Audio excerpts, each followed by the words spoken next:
saya sedang berada di suatu tempat bertemu dengan Ihsanuddin Nursi ya. Kalau bertemu beliau tidak tanya ekonomi politik rugi ya kan. Nah, selalu kita yang kritis dengan pemerintahan ini selalu dibilang tidak objektif. Jadi Bang Ihsan, kalau saya bicara mengenai hak asasi, kemudian konstitusi, demokrasi, dan pemberantasan korupsi, saya mengatakan selalu bahwa saya kecewa dengan pemerintahan sekarang ini, dengan 4 indikator itu. Tapi kan saya nggak bisa soal indikator yang lainnya, ekonomi, karena bukan my expertise kan. Oke. Nah, karena itulah saya selalu tanya, saya pernah bertanya kepada Antoni Budiawan. Iya. Sebenarnya kalau kita mau menilai pemerintahan ini yang sudah berjalan 8 tahun, Iya. ya kan? Tapi saya belum sapa tadi. Assalamualaikum warahmatullahi wabarakatuh. Waalaikumsalam warahmatullahi wabarakatuh. Oke.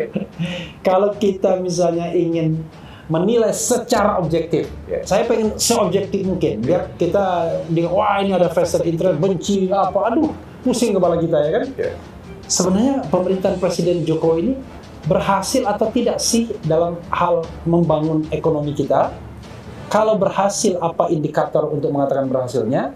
Kalau tidak, apa pula indikatornya yang measurable, yang terukur? Silakan Bang, dieksploitasi. Kita ambil dulu indikator kerentanan eksternalitas. Oke.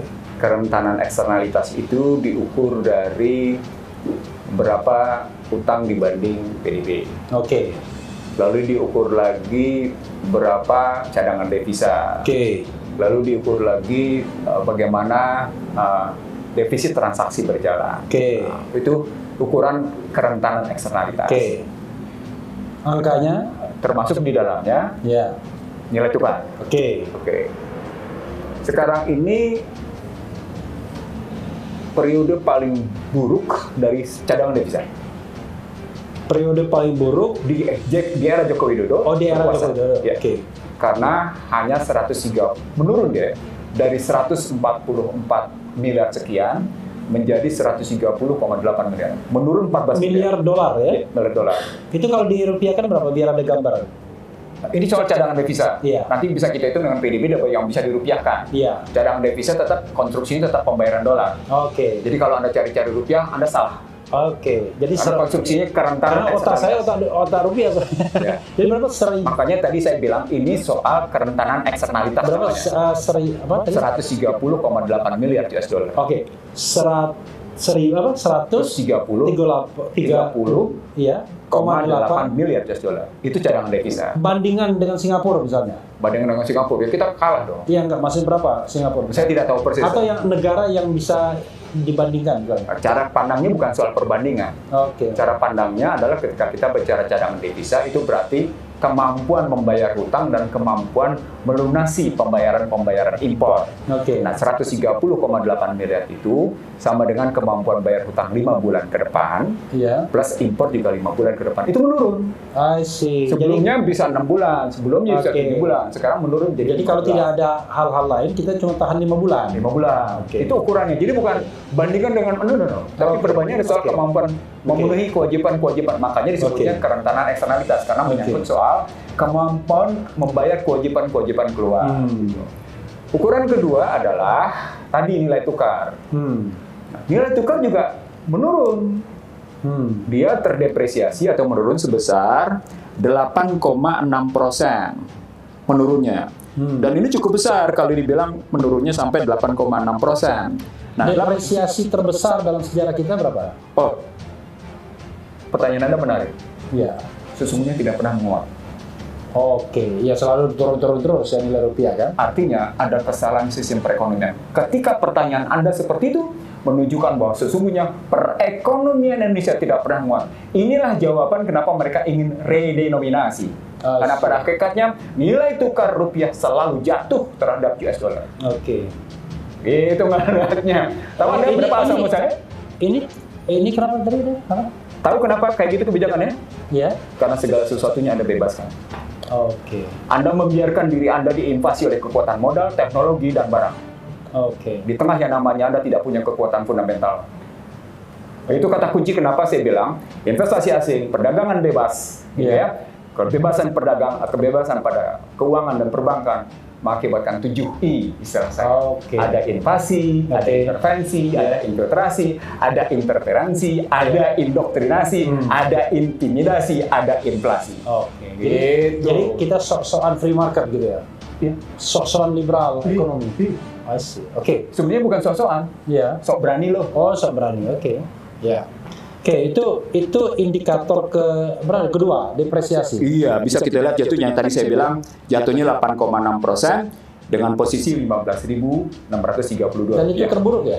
Ya, sebelumnya pernah terjadi penurunan sampai dengan 6,56% Iya. di tahun 2018. Sebelumnya lagi tapi itu bukan era Joko Widodo. Iya. Tapi poinnya di era Joko Widodo Ini yang terburuk. ini terburuk 8,6. Depresiasi yang Apa terburuk. indikatornya? Indikatornya nampak pada banyaknya uang asing, mata uang dolar yang keluar dari pasar modal dan keluar juga dari SUN, dari SBN. Oke. Jatuhlah dia di situ. Oke. Gitu indikator. Itu yang disebut dengan kerentanan eksternalitas indikator Oke. di situ gitu. Nah, sekarang kita ambil ke ukuran dalam. Iya. Nah, ukuran dalam itu mestinya kita lihat pada sederhana, ada 7 indikator, tapi tidak perlu ambil 7 indikator. Iya, yang paling utama lah kira-kira.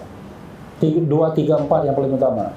Di perbankan ngeliat NPL. Oke, non-performing loan ya. Iya, kredit bermasalah. Iya. Di kredit bermasalahnya di era Joko Widodo ini meningkat Iya.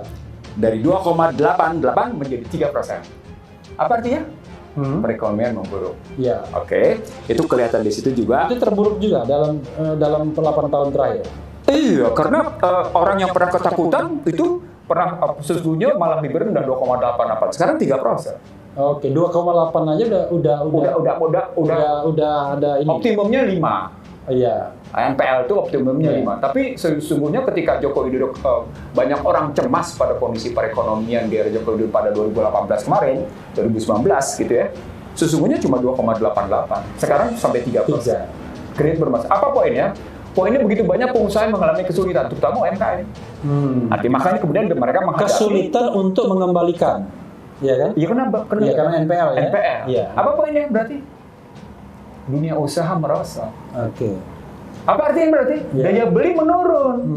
Artinya di sini yang saya bilang sejak awal, sejak 2015, para ekonom yang pendukung era Joko Widodo ini selalu menolak tentang penurunan daya beli.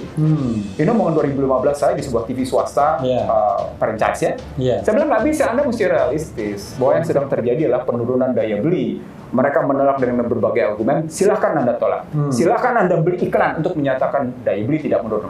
Tapi angka menyatakan daya beli Itu 2015. sampai dengan sekarang. Enggak, artinya 2015 saja itu tidak seburuk sekarang. Iya. Ini lebih buruk. Iya. Oke. Pertanyaannya kenapa sampai kayak gitu? Iya. Artinya, ini pakai kerangka makro. Iya.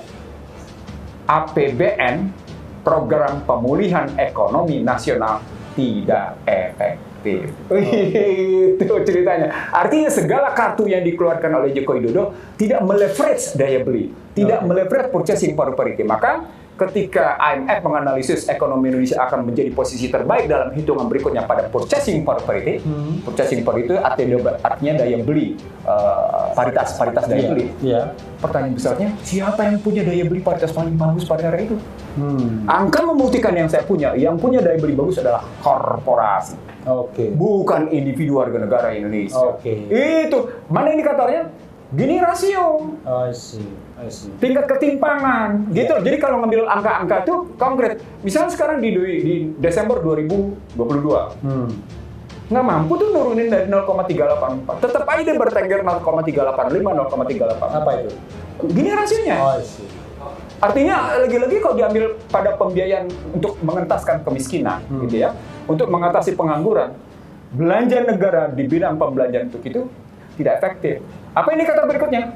Buruknya serapan anggaran. Dan itu diakui. Serapan anggaran per November itu cuma bergerak 62 sampai dengan 65%. Kenapa terburu-buru? Karena kemudian memang kinerja anggaran dari tingkat 2 ke tingkat 1 sampai dengan ke tingkat nasional, serapannya jelek. Oke. Itu another story ya, karena orang kan pasti yang awam mata loh. Berarti duit ada dong, tapi nggak diserap. Tapi itu soal yang lain. Oke. Jadi indikator yang domestiknya tadi ya, itu ini baru satu kan? Kedua sudah Apa? Gini rasio. Oh, Gini rasio itu kan. Ya, kemiskinan, pengangguran, Oke. gitu kan. NPL salah Iya. satunya, indikatornya gitu. Oke. Nah, lalu kalau kita lihat sekarang kemiskinan, angka kemiskinan memang Gini rasio itu daya beli ya? Ketimpangan. Ini rasio ketimpangan. Ketimpangan apa yang mengukurnya apa ketimpangan? Berapa besarnya pendapatan Dan- di para pihak 40% terbawah Iya. dibanding dengan 20% teratas, dibanding lagi dengan 40% menengah. Itu Oke. cara mengukurnya gitu. Oke. Dan makin besar angkanya 0, sekian persen berarti Makin tinggi ketimpangan. makin tinggi. Iya. Berarti makin ini narrow semakin Iya. bagus. Iya. Oke. Dan tidak ada yang nol pastinya. Oh, siapa bilang? Ada. Negara siapa misalnya? Qatar? Oh, Qatar 0,0. Wih, deket dia. Pantas saja dia bisa Piala Dunia. Anda baru lahir, Anda sudah dapat uang. Di Uni Emirat Arab Di begitu. Qatar begitu sama. Artinya bagaimana kata kuncinya sesungguhnya sederhana. Bagaimana Anda menarik relasi sumber daya, produksi dan supply chain, mata rantai pasokan. Sepanjang yang namanya sumber daya, produksi dan mata rantai pasokan pada hajat hidup orang banyak tetap dikuasai oleh negara dan dikembalikan kepada rakyat, maka Anda akan menghadapi yang disebut dengan Gini rasio rendah. I see. Sebaliknya di Amerika, sejak namanya mereka kena quantitative easing atau krisis 2008, hingga hari ini, Gini rasionya kanker stadium 4. Ya itu kan sama dengan Pak Jimli bilang kan, zaman Orde Baru itu justru different direction, politiknya makin otokratik, tapi ekonominya kok makin liberal. Kan bingung dia. Itu disertai. Ya, wajar dia bingung. Dia nggak ngerti kok. Gitu. Nggak ngerti dia. Bukan, maksudnya kan harusnya kan satu direction kan. Kalau misalnya, politiknya makin ya otokratik sosialis, ekonominya makin liberal. Harusnya kan konsisten. Kalau kita mau membangun ekonomi Pancasila, politiknya Pancasila juga kan begitu. Ini kok beda gitu. Itu disertasi dari Pak Jimli. Ya, Jimli mengatakan di satu sisi politik bergerak secara otokratik, Ya. tapi di sisi lain ekonomi bergerak secara liberal. Liberal. Siapa bilang? Gitu. Enggak, itu disertasi dia. Tergantung periode kapan dilakukan penelitian. Oke. Jadi nggak bisa kita ngelihatnya sepotong. Jadi Iya. dalam perekonomian, rentang waktu itu menentukan apakah penelitian kita itu valid atau tidak. Asyik. Jadi nggak bisa kita ngomong menyamaratakan. Misalnya begini, Iya. adalah berbeda melihat era Soeharto dari tahun 68 sampai dengan 73, 73 sampai dengan 78, 78 sampai dengan 83. Itu beda. Begitu Anda masuk 83 sampai dengan 98, itu berbeda. Asyik. Nggak bisa kita ngambil sama rata. Yang paling bagus?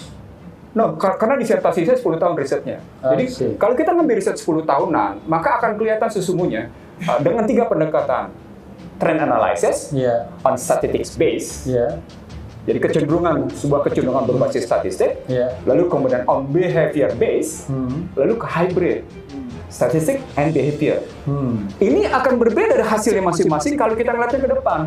Itu yang sesungguhnya tidak dilakukan oleh teman-teman mafia Berkeley dalam rangka memperbaiki struktur perekonomian Indonesia. Kalau Anda menggunakan metode penelitian-penelitian seperti itu. Oke. Itu yang saya bilang saya banyak menolak melulu pada kuantitatif metodologi. Oke, kita kembali kepada tema Oke. ya. Enggak, karena Anda tadi mengutip itu, jadi harus Iya, saya jelaskan iya. secara akademiknya begitu. Walaupun saya juga nggak paham juga. Ya, kenapa nanya kayak gitu? Saya cuma mau. Jangan nanya yang nggak paham kalau gitu. Oke. Jadi itu indikator yang indikator NPL. Ya, NPL kan sudah dijelaskan. kemiskinan, Gini rasio Kemiskinan. ya 0,38 lah tetap. ya, 0,384. Jangan begitu. 0,384. Iya, karena Gini rasio itu Anda tidak bisa mengambil cuma 2 angka di belakang koma Oke. untuk menunjukkan tingkat ketajaman. Oke, 0,384. Itu berarti kan indikator ketimpangan kemiskinan Iya. ya. Yang berikutnya apa? Sebelum berikutnya, Iya, benar nggak 0,384? nggak benar. Nah, kenapa Anda berani bilang tidak benar? Karena Bang Isan nanya. Kalau benar nggak nanya lagi. Begini, kenapa sampai saya gugat kayak gitu, Iya. Refli? Hmm. Saya sejak saya di panggung politik gitu ya, Iya, yang saya persoalkan selalu data aktual dan akurat. iya. Karena untuk mengambil kebijakan secara presisi, jadi namanya public policy on knowledge base. Jadi bagaimana satu kebijakan berbasis pengetahuan dan akademik Yeah. yang sebenarnya digunakan oleh Soekarno ketika Soekarno menggunakan pembangunan rakyat semesta. Tujuan berbasis akademik. Maka kata kuncinya adalah tingkat akurasi dan aktualitas data. Nah, sesungguhnya sejak Soeharto hingga hari ini Soal UMKM saja, datanya tidak layak kita percaya. I see. Padahal UMKM adalah cara untuk mengatasi kemiskinan dan pengangguran. Jadi sesungguhnya pertanyaan berikutnya, kalau gitu mengukur ketimpangannya bisa kita percaya nggak? Sepanjang statusnya angkanya masih kayak gitu, aktualitas akuratnya nggak seperti sorry. Tapi kita secara akademik, karena datanya cuma dari BPS, kita terima. Cuma kita harus membuat sebuah rentang atas, rentang bawah. Oke. Gitu.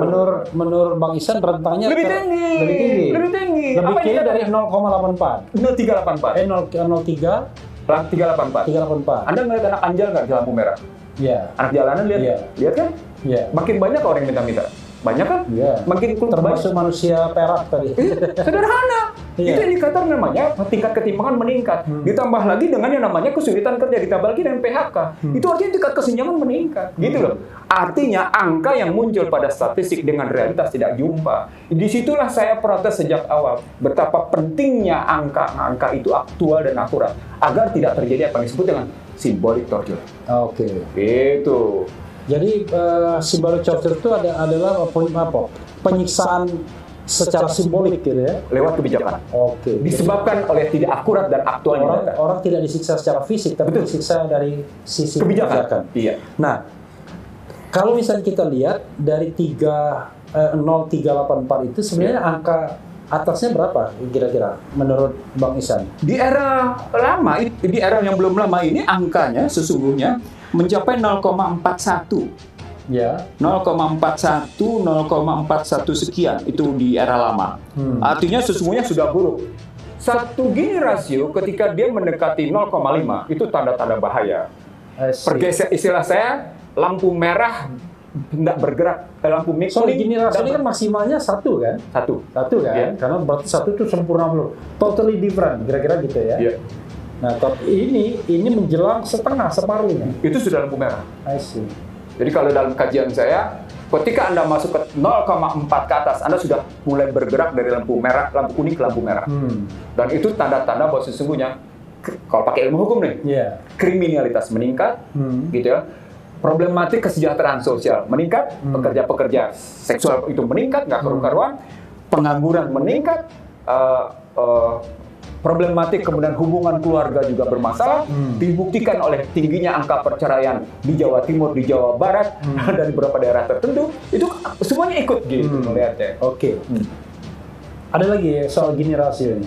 Banyak sekali, karena menyangkut soal bagaimana sesungguhnya orang bertahan hidup. Kan surviving, jadi saya harus ngambil contoh karena pertanyaan Anda kayak gitu, saya ngambil contoh sebuah tayangan TV internasional yang menggunakan tema surviving rate, tingkat ketahanan. Dan tingkat ketahanan itu ternyata dibedakan antara tingkat ketahanan menghadapi alam sama tingkat ketahanan menghadapi kehidupan perkotaan. Nah, kenapa sampai Amerika disebut baik oleh Thomas Piketty, baik oleh Joseph Stiglitz, bahkan oleh Michael Hudson, G is junk for economic. Anda kebayang nggak? Disebutnya G is junk. Sementara yang namanya Stiglitz menyebut sebagai kanker stadium 4, sementara Thomas Piketty menunjuk bahwa nggak akan selesai, dan disebut lagi yang namanya Joseph Stiglitz sebagai anxiety people, masyarakat yang cemas. Itu disebabkan oleh sejak tahun 70 sampai dengan hari ini Amerika sungguh-sungguh tidak menyelesaikan ketimpangan. Padahal mereka mengukurnya bukan dari pengeluaran, dari pendapatan. Indonesia mengukurnya masih dari pengeluaran. Yang sebenarnya bisa agak mislead ya. Orang bisa aja kaya tapi dia nggak perlu banyak makan. Kan ada perbedaan kos Anda orang miskin sama kos Anda orang kelas menengah sama kos Anda orang kaya dalam rangka pembiayaan. Padahal tingkat pendapatan Anda, katakan seorang yang kaya tadi pendapatannya bisa rata-rata 100 juta per bulan. Yang ini 400.000 aja nggak nyampe, atau katakan 1,2 juta aja nggak nyampe. Gimana? Tapi itu kan timpang sekali. Tapi begitu dia pengeluaran, gapnya nggak terlalu tinggi. Nggak terlalu tinggi. Karena Anda, maksud Anda cerdas. Karena orang kayanya itu mau hemat, badan nggak mau makan boros gitu. Oke. Jadi spending money-nya itu dia nggak beda jauh. Betul. Oke. Itu indikator kedua. Indikator ketiga apa? Tadi angka kemiskinan, Refli. Angka kemiskinan itu kalau kita lihat di sini, ini ketimpangan itu kemudian memunculkan kemiskinan. Gambaran kemiskinan, gambaran pengangguran. Nanti juga gambaran PDB per kapita. Nah, kalau tingkat kemiskinan itu jatuhnya di era Kalau pakai angka BPS sih bagus. 12,29%. Dia menurun. Iya. Dari tahun sebelumnya 13,1 menjadi 12,29%. Ini kemiskinan versi siapa? BPS. Oh, BPS. Bukan World Bank apa-apa. Kan BPS. Angkanya kan beda-beda. Beda-beda. Standarnya juga beda. Iya. BPS menggunakan $1 per hari. Oke. Bank Dunia bisa menggunakan 2,9, bisa kompeti 3,9. Oke, ini pokoknya standarnya rendah banget lah pokoknya. Anda mau ya diukur dengan rendah? Nah, iya makanya. Iya, kan artinya sesungguhnya lagi-lagi ketika kita menggunakan standar-standar itu, maka pertanyaan berikutnya adalah kenapa BPS menggunakan standar itu? Saya terusin refleks. Iya. Kalau orang ribut kemarin nikel 90% keluar. Iya. Kecil nikel itu 90% keluar. Miner yang lain lebih gila dari itu. Misalnya. Emas, Oke. molybdenum, Iya. perak, tembaga, batu bara. Keluar semua itu. Paling tidak keuntungan korporasi swasta dapatnya berapa? Iya. Yang masuk negaranya kecil. Kecil gitu. Itu makanya saya mau Swasta dapat duit tapi simpannya di luar negeri. Itu makanya saya memasalahkan Refli perspektifnya. Tadi Anda bicara tentang tidak efektifnya anggaran. Iya. Saya pernah memasalahkan ini kepada Menteri Keuangan. Saya minta Menteri Keuangan membongkar PNBP. Karena tidak pernah kelihatan jenisnya, bagaimana strukturnya gitu. Pendapatan negara bukan pajak itu akan kelihatan. Sementara ini orang cuma tahu undang-undang pendapatan negara bukan pajak, tapi apa jenisnya, berapa besarnya, bagaimana ketentuannya, relasinya apa saja. Waduh. Ya kemarin kan gini lah. Ya. Waduh, diglorifikasi pendapatan nikel kita gara-gara hilirisasi meningkat. Ya, angkanya meningkat, tapi yang ono lebih banyak dapatnya. Yang swasta dan kemudian luar. Glorifikasi itu pertama, kesalahan pertamanya ini protes saya ke teman-teman ekonom makro ya. Yeah. Teori PDB itu sejak tahun 70 sudah diprotes dengan nama trickle down effect. Namanya saja trickle down effect sudah memalukan, efek menetes ke bawah. Yeah. Kok Anda mau sih menggunakan tesis menetes ke bawah gitu? Minta, memang harap gitu ya. Iya, gimana sih? Dan itu sesungguhnya sudah diprotes sejak tahun 1970, sejak Nixon shock tepatnya. The death of economic Melo. Kalau ngambil ekonomi politiknya begitu. Hingga hari ini itu masih dipakai. Artinya orang tidak punya alternatif atas pemikiran PDB. Padahal sudah terjadi pergeseran pertarungan. Saya menyebut begini, Refli. Di negerinya sendiri, di Amerika sendiri, pertarungan pemikiran tentang new economic thinking, new economic thinking, perdebatannya luar biasa. Kalau kita dengar di sini para ekonom tidak saling caci maki, di Amerika para ekonom itu bisa saling caci maki. Mereka bisa menyebut bahwa aliran new economic thinking atau modern monetary economy itu sebagai hoodoo ekonomi, ekonomi setan. Sementara yang top itu bicara mainstream, itu menyatakan bahwa mereka paling berhasil mengatasi berbagai masalah. Dan ini pertarungan pemikirannya seru gitu kalau masuknya di situ ya. Iya, itu memang nanti butuh 7 hari 7 malam gitu kalau mau. Bukan, saya ingin mengatakan betapa ketinggalannya pemikiran ekonomi di Indonesia. Gitu loh. Apalagi orang awam seperti saya yang tidak paham kan. Itu tadi indikator ketiga kemiskinan. Iya. Pengangguran kita lihat. Kemiskinan berapa tadi? 12,29. 12,29 dengan ukuran yang sama era SBY berapa? Oh, kalau di era SBY pernah kejadian itu 24,2. 24,2 Iya, 24,2 itu di eranya 97-98. Lalu di era SBY, era SBY bagus. Sampai dengan era SBY 2008-2011 itu 11,41 sampai dengan 10,21. Oke, sekarang 12,29. Oke, artinya kalau misalnya head to head pemerintahan SBY dan Jokowi, Jokowi lebih tidak berhasil mengatasi kemiskinan artinya kan? Iya, betul. Dengan baseline yang sama ya? Iya. Dengan baseline yang sama yaitu BPS tadi kan? Saya harus mengatakan begini, karena Anda bertanya kayak gitu, dalam studi banding kayak gitu ya. Ini saya bacakan ulang ya. Kemiskinan 2008. Itu di 2008 jatuhnya 2008 18,93. Tapi 2011 SBY berhasil menurunkan menjadi 12,55. Relatif sama. Oh, relatif sama. Oke.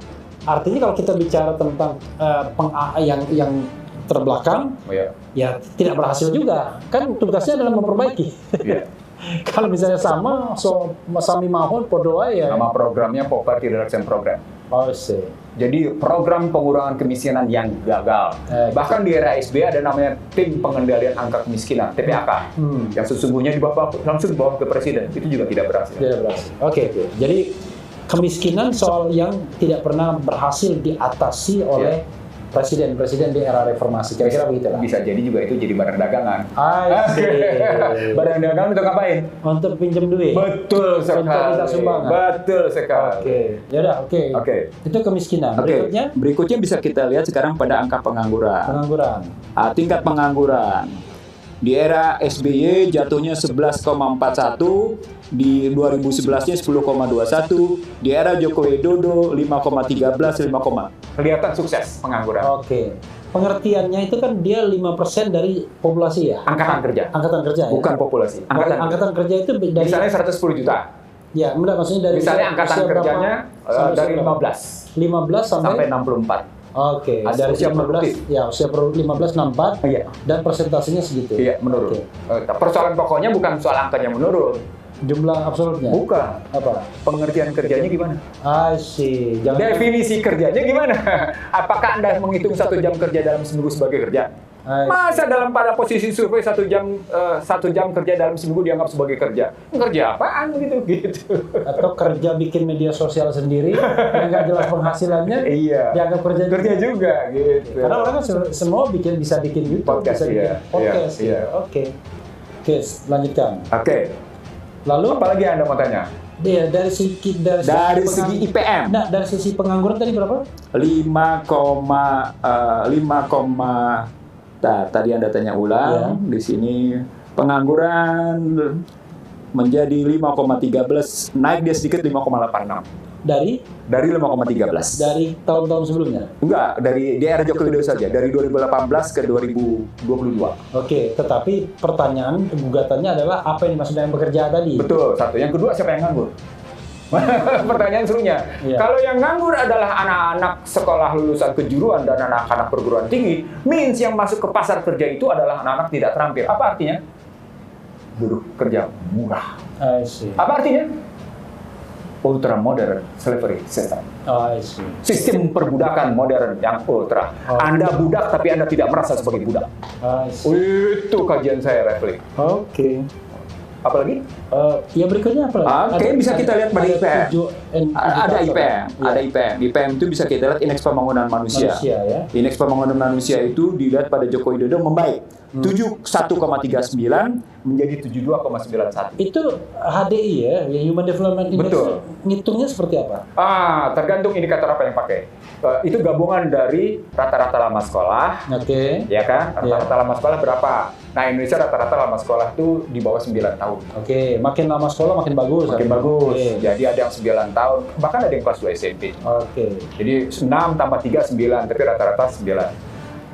Lalu berikutnya juga Anda bisa lihat kalau diambil dari IPM itu, selain rata-rata lama sekolah, usia harapan hidup. Nah, usia harapan hidup meningkat dari 65 ke 68, sekarang rata-rata 70. Lalu dihitung lagi tingkat pendapatan. Tingkat pendapatan juga masuk diukur variabel ya? IPM. Nah, makanya dianggap membaik. Problematiknya tingkat pengeluaran juga enggak? Mau tidak mau begitu masuk posisi kayak gitu. Pemerintah menambahkan 2, nilai tukar petani dan nilai tukar nelayan. Karena nilai tukar itu dihitung berapa pendapatan dan berapa pengeluaran pada petani dan pada nelayan, saya menganggap akalnya tidak akurat. Jadi saya tidak berani menggunakannya. Saya masih berani menggunakan ini. Kenapa? Karena saya gunakan ini karena indikatornya adalah soal SDG, Sustainable Development Goals. Iya, jadi kalau soal HDI ini, Bang ya. HDI ini angkanya berapa tadi? Terakhir itu naik Joko Widodo tuh. HDI terakhir dimiliki oleh Joko Widodo naik dari 71,39 menjadi 72,91. 71, 72 itu dari apa ngitungnya? Itu dari 3 komponen. Enggak, maksudnya kalau misalnya angka maksimalnya berapa? 100? Bisa 100, bisa paling baik. Kayak kalau di Indonesia, kalau di ASEAN yang terbaik Singapura. Bahkan Singapura termasuk High Development Index tertinggi. Berapa? Mendekati 80-an ke atas. Jadi nilai maksimal 100 ya. Artinya kita mengatakan peningkatan itu 100% gitu ya. Dan tidak mungkin 0%, berarti nggak kerja. Tapi bisa nggak negatif HDI itu? Bisa saja. Bisa aja ya, mungkin perang, kelaparan gitu. Oke. Jadi kita mencapai 72,91. Oke. Jadi tetapi di antara G20 katanya kita paling rendah nomor 19 gitu kalau HDI. Makanya jangan bangga. Oke, Bang. Ini karena waktu juga ya, karena kita juga ada janji meeting bareng Bang Ihsan juga. Mungkin Bang Ihsan bisa memberikan closing statement yang mudah dipahami rakyat untuk menilai performa ekonomi pemerintahan Presiden Jokowi yang kadang-kadang orang mengatakan lu kan sentimen doang. Karena orang melihatnya kan kasat mata, jembatan, pembangunan infrastruktur, pelabuhan dan lain sebagainya untuk mengatakan bahwa pemerintahan ini berhasil. Bahkan dikatakan sebagai pemerintahan terbaik sepanjang masa. Kira-kira begitu. Ini mohon maaf ya kepada mereka-mereka yang sering mengatakan demikian karena kita hanya ingin mencari kebenaran bukan pembenaran. Silakan, Bang. Saya ngambil dulu angka utang ya. Angka utang terjadi dari mulai ini saya ngambil dari mulai debt service ratio-nya ya, rasio utang terhadap PDB gitu ya, itu dari 34 memang menurun menjadi 30,13%. Tetapi jumlahnya dari segi jumlah utang itu meningkat luar biasa dari jumlah 2.608 triliun menjadi 6.160 triliun. Itu baru utang pemerintah ya? Bukan, utang luar negeri Indonesia. Artinya pemerintah dan swasta. Tapi memang terjadi struktur swasta makin meningkat, pemerintah menurun sedikit. Artinya strukturnya cuma 5149. Itu kalau kita menyederhanakan dari aspek utang, kalau mau dilihat. Lalu berikutnya, karena tadi Anda bicaranya tentang infrastruktur, kalau keseimbangan primer, angkanya begini Refli, tetap negatif. Ya Refli ya. Angkanya bahkan ini sampai dengan 2027. Tetap negatif keseimbangan primer. Maksudnya keseimbangan primer itu antara modal masuk sama kaitan dengan ekspor impor, mana lebih besar? Ketika modal negatif, dia keseimbangan primer jelek. Gitu loh. Jadi perbandingan neraca perdagangan sama neraca modal finansial. Sampai 2027 masih negatif angkanya. Berikutnya kalau kita ambil, ini tadi Anda bicara tentang BUMN aja dulu, indikator. Nah ini BUMN, PMN-nya menarik nih, jumlah PMN-nya dari 2015 ke 2021, penyertaan modal negara 253,10 triliun. Apanya itu? Peningkatannya? Jumlahnya? Dalam rentang waktu itu? 253,10 triliun. 253,10 triliun. Nilai tambah yang diberikannya 23,68%. Artinya selama rata-rata 6 tahunan itu rata-rata cuma 3,38%. Nilai tambah dari investasi? Dari 253 tadi, cuma 3,38%. Sementara Anda menjual surat utang dengan tingkat suku bunga 6,84 negatif. Minus dong? Wih, ya benar. Pinter Anda. Itu, Satu lagi terakhir. Kita ngambil perspektif infrastruktur. Infrastruktur kita bandingkan yang dibangga-banggakan itu berdasarkan struktur pembiayaan, gitu ya. Pada RPJMN 2015-2019, APBN atau APBD besarnya itu jumlahnya adalah 1.978,6 triliun atau 41,25%. BUMN jumlahnya persentase aja ya, biar cepat, 22,23%. Badan usaha swasta, korporasi swasta 36,52%. Tapi jangan salah, BUMN dipaksa dalam tanda petik untuk memperoleh profit. Aslinya dia tidak masuk dalam hajat hidup orang banyak. Dia tunduk pada hukum korporasi, harus meraih keuntungan. Maka ketika kita geser RPJMN 2020 ke 2024, peranan APBN menurun. Menurunnya minus 10%. Dari 41,5% menjadi 37,01%. BUMN juga menurun 5,56%. Dari 22,23% menjadi 20,99%. Sementara korporasi swasta dari posisi 36,52% menjadi 42%. Artinya naik dia. Kalau kita jumlahkan secara menyeluruh, maka Infrastruktur didekati dengan model korporatif, Ya. infrastruktur didekati dengan model korporatif mencapai 63%. Apa poinnya? Ya. Poinnya, harga infrastruktur akan tunduk pada ketentuan komersial. I see. Gitu, Refli. Nggak ada lagi yang namanya infrastruktur berlaku hajati orang banyak. Oke. Gitu. Makanya yang dicari yang begitu. Itu makanya Sri Mulyani mengeluh. Biaya supply chain tidak berkurang. Biaya supply chain lebih tinggi dari negara tetangga. Iya. Gitu. Padahal infrastruktur dibangun di mana-mana. Apa poinnya? Apa itu keberhasilan? Ketika biaya pasokan itu tidak menurun, selama padahal kita gebiak-uyang membangun infrastruktur di mana-mana. Iya. Apa artinya? Gagal. Padahal Anda sudah bikin dengan pendekatan korporatif. Iya. Itu cerita. Kita berharap lebih efisien, lebih efektif. Iya. Nyatanya enggak. Iya. Nyatanya sama aja. Iya. Saya mesti punya angka banyak nih, Refli, sebenarnya.